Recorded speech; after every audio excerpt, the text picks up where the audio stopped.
ప్రజాపాలనలో ఉద్యోగ నియామకాలే ప్రాముఖ్యమైనటువంటి అంశంగా తెలంగాణ రాష్ట్ర ఆవిర్భావం తర్వాత ఏవైతే ఉద్యోగులకు నిరుద్యోగులకు అన్యాయం జరిగిందో వాటిని సరిచేసే క్రమంలో సుమారు 50,000 మందికి ఉద్యోగాలు ఇచ్చినటువంటి ముఖ్యమంత్రి గారికి ధన్యవాదాలు.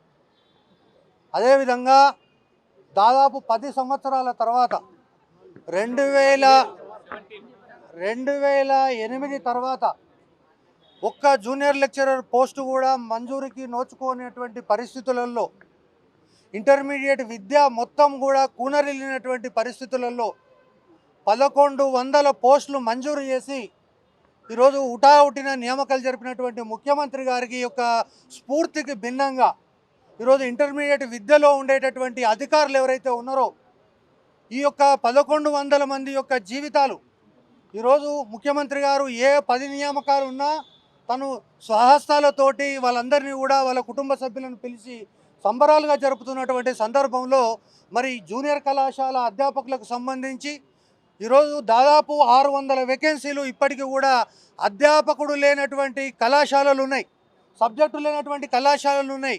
కానీ ఎందుకు ఈ నియామకాలు చేపట్టడం లేదంటే డిపార్ట్మెంట్లో సమన్వయం కొరవడిందా, ఒకరు సర్టిఫికేట్ వెరిఫికేషన్ అంటారు.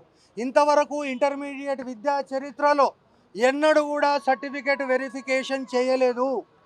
సర్టిఫికేట్ వెరిఫికేషన్ చేసేటటువంటి బాధ్యత ప్రిన్సిపల్ గారిది.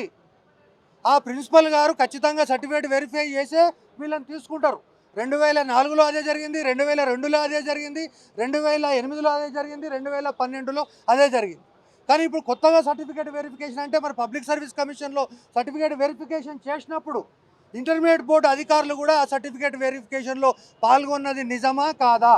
ఇప్పుడు అటువంటిప్పుడు ఇవన్నీ కూడా ఎందుకో మమ్మల్ని మభ్యపెడుతున్నారు, ఏదో ఈ నియామకాలు జరగవేమో, వచ్చే అకాడమిక్ ఇయర్ వరకు ఇదే విధంగా కొనసాగుతారేమో అనేటటువంటి ఒక అభిప్రాయము నెలకొన్నటువంటి దశలో ఈరోజు వీళ్ళంతా ఆందోళన ఉన్నారు.